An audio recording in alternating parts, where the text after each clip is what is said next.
Athiyan Tamil talkies நேயர்களுக்கு வணக்கம். இன்னைக்கு நம்ம பார்க்க போற திரைப்படம் இயக்குனர் விக்னேஷ் சிவன் இயக்கத்துல பிரதீப் ரங்கநாதன், கிருத்தி ஷெட்டி, கௌரி ஜி கிருஷ்ணன், எஸ்.ஜே. சூர்யா, யோகி பாபு, ஆனந்தராஜன், செந்தமிழன் சீமான் இவங்க எல்லாமே நடிச்சிருக்கிற லவ் இன்சூரன்ஸ் கம்பெனி இந்த படத்தை பற்றி தான் பார்க்க போகிறோம். இந்த படத்தில் பார்த்தீங்கன்னா நம்ம எஸ்.ஜே. சூர்யா வந்து ஒரு ஆப்பை உருவாக்குறாரு. அந்த ஆப்போட பேர் பார்த்தீங்கன்னா LIK லவ் இன்சூரன்ஸ் கம்பெனி. அவர் சொல்கிறாரு, இந்த உலகத்தில் வந்து நான் என்னென்னலாம் இன்சூரன்ஸ் பண்ணுறாங்க, உடம்புலேயே நிறைய ஸ்பேர் பார்ட்ஸ்லாம் இன்சூரன்ஸ் பண்ணுறாங்க, ஆனால் லவ்வுக்குன்னு ஒரு பாதுகாப்பே இல்லை, அதனால தான் நான் இந்த ஆப்பை உருவாக்கியிருக்கேன் அப்படின்னு சொல்கிறாரு. இந்த ஆப்பை பொறுத்த வரைக்கும் பார்த்தீங்கன்னா லவ் பண்ணுற பாய் ஃப்ரெண்டும் கேர்ள் ஃப்ரெண்டு 2 பேருமே இந்த ஆப் இன்ஸ்டால் பண்ணிக்கணும், கையில் ஒரு ரிங்கை போட்டுக்கணும். இது என்ன ஒரு பெஸ்ட்னா, இதில் வந்து 24 ஹவர்ஸ் உங்களோட பாய் ஃப்ரெண்டு என்ன பண்ணுறாங்க அப்படின்னு நீங்கள் வீடியோவே நீங்கள் பார்க்கலாம். அதே மாதிரி உங்கள் கேர்ள் ஃப்ரெண்ட் 24 ஹவர்ஸ் என்ன பண்ணுறாங்க அப்படின்றத வீடியோவே பாய் ஃப்ரெண்ட் பார்த்துக்கலாம். இது எதுக்காகனா, யார் மேலே தப்பு, லவ் பண்ணும்போது யார் மேலே அதிக தப்பு வருது, யாரால பிரேக்கப் ஆகிறதுக்கு காரணமாக இருக்கிறாங்க அப்படின்னு கண்டுபிடிக்கிறதுக்காக தான் எஸ்.ஜே. சூர்யா இந்த ஆப்பை வந்து உருவாக்குறாரு. இந்த ஆப்பில் வந்து வாய்ஸாக வர யார் செலக்ட் பண்ணுறாரோ நம்ம பிரதீப் ரங்கராஜன் தான் அந்த வாய்ஸ் செலக்ட் பண்ணுறாரு. அதுக்கே நிறைய ஆடிஷன்லாம் வைக்கிறாரு. ஏன்னா தமிழ்நாட்டிலேருந்து நிறைய பேர் ஆடிஷன்லாம் வராங்க, யாரையுமே செலக்ட் பண்ணலை. நம்ம பிரதீப் ரங்கராஜனோட வாய்ஸ் தான் அவருக்கு ரொம்ப பிடிச்சி போகுது. அந்த ஆப்புக்குள்ளே வர வாய்ஸாக வந்து நம்ம பிரதீப் ரங்கராஜன் தான் இருக்கிறாரு. என்னதான் நம்ம ஆப்புக்கு வந்து பிரதீப் ரங்கராஜன் வாய்ஸ் கொடுத்தாலும் அவர் வந்து மொபைல் ஃபோனே யூஸ் பண்ண மாட்டார். மொபைல் ஃபோனே அவருக்கு பிடிக்காது. ஏன்னா அவரை வளர்த்தவர் வந்து அவரோட அப்பா வந்து செந்தமிழன் சீமான் தான். அவர் ஒரு ஆர்கானிக் தோட்டம், இயற்கை தோட்டம் ஒன்று வச்சிருக்கிறாரு. அவருக்கு வந்து இந்த செல்ஃபோனு, இந்த டவர்ஸ், அது இது எதுவுமே பிடிக்காது. இயற்கையாக வாழ்கிறது அதுதான் அவருக்கு பிடிக்கும். எப்படி கட்சியில் இருக்கிறாரோ செந்தமிழன் சீமான், அதே மாதிரி தான் அந்த படத்தில் நடிச்சிருக்கிறாரு. இயற்கையாக வாழ்கிறது தான் அவருக்கு பிடிக்கும். அதே மாதிரி தான் தன்னோட பையனையும் வளர்த்துருக்கிறாரு. ஃபோனே யூஸ் பண்ண மாட்டாருங்க பிரதீப் ரங்கராஜன். என்னதான் அந்த ஆப்பில் அவர் வாய்ஸ் கொடுத்தாலும் ஃபோன் வந்து யூஸ் பண்ண மாட்டார். ஒரு கட்டத்தில் பார்த்தீங்கன்னா அவரோட லவர் ஒரு பொண்ணு பார்த்து ரொம்ப பிடிச்சி போகுது பிரதீப்புக்கு.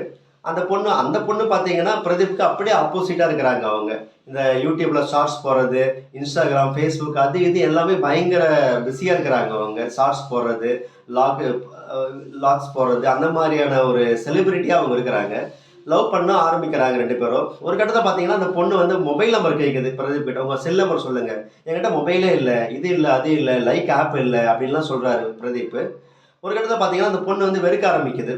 இதனால என்ன பண்ணுறாரு, ஃபோனை வாங்கிடுறாரு. ஃபோனை வாங்கினோடனே 2 பேருக்கும் லவ் வந்து நல்லா போயிட்டு இருக்குது. 2 பேரும் வந்து அந்த லைக் ஆப்பை வந்து இன்ஸ்டால் பண்ணிக்கிறாங்க. 24 ஹவர்ஸ் அதை பார்க்குறது 2 பேர் அதெல்லாம் ஆரம்பிக்குது. ஒரு கட்டத்தில் பார்த்தீங்கன்னா பிரதீப் வந்து அவங்க அப்பாக்கிட்டேயே பேசுறதுக்கு வந்து டைம் வந்து ஸ்பெண்ட் பண்ணுறது கிடையாது. ஏன்னா அவர் தான் ஃபோன் வாங்கிட்டாரு, இல்லை ஃபோனில் வந்து முழுகிட்டாரு. அந்த பொண்ணோட பேசுறது, வெளியே சுற்றுறது, அந்த மாதிரி போயிட்டாரு.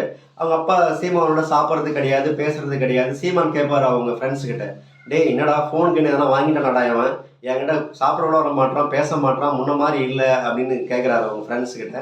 அது அவங்க ஃப்ரெண்ட்ஸ் சொல்லுவாங்க, ஆமாப்பா ஃபோனை வாங்கிட்டான் அப்படின்னு சொல்கிறாங்க. ஒரு கட்டத்தில் பார்த்தீங்கன்னா நம்ம எஸ்.ஜே. சூர்யா வந்து அந்த ஆப்பில் ஒரு அப்டேஷனை கொண்டு வராரு. என்னடா இது ஒரே போரிங்காக இருக்குது, நம்ம 2 பேரும் ஏதோ போலீஸ் வேலை பார்க்குற மாதிரி இருக்குது, இவன் என்ன தப்பு பண்ணுறான், அவன் என்ன தப்பு பண்ணுறான்னு.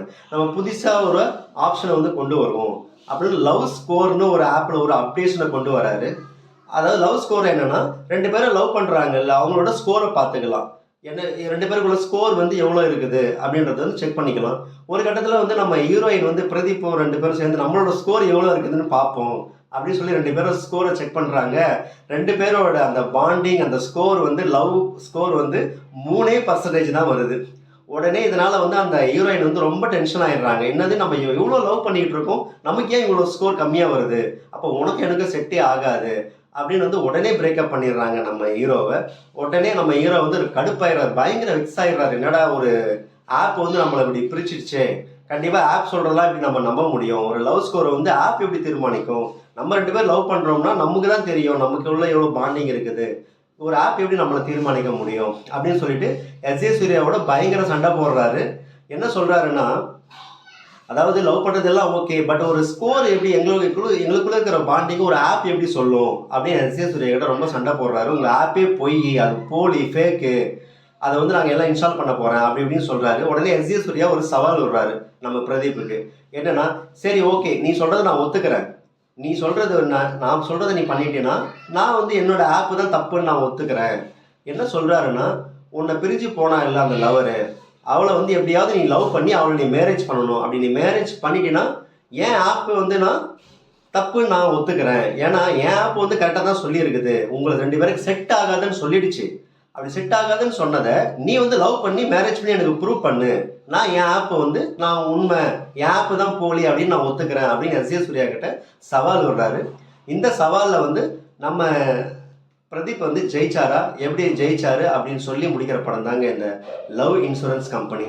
உண்மையிலேயே படம் வந்து சூப்பரா வந்திருக்குதுங்க. வேற லெவல்ல வந்திருக்குது. தியேட்டர் எல்லாமே பயங்கர ஹவுஸ்ஃபுல்லா தான் இருக்குது.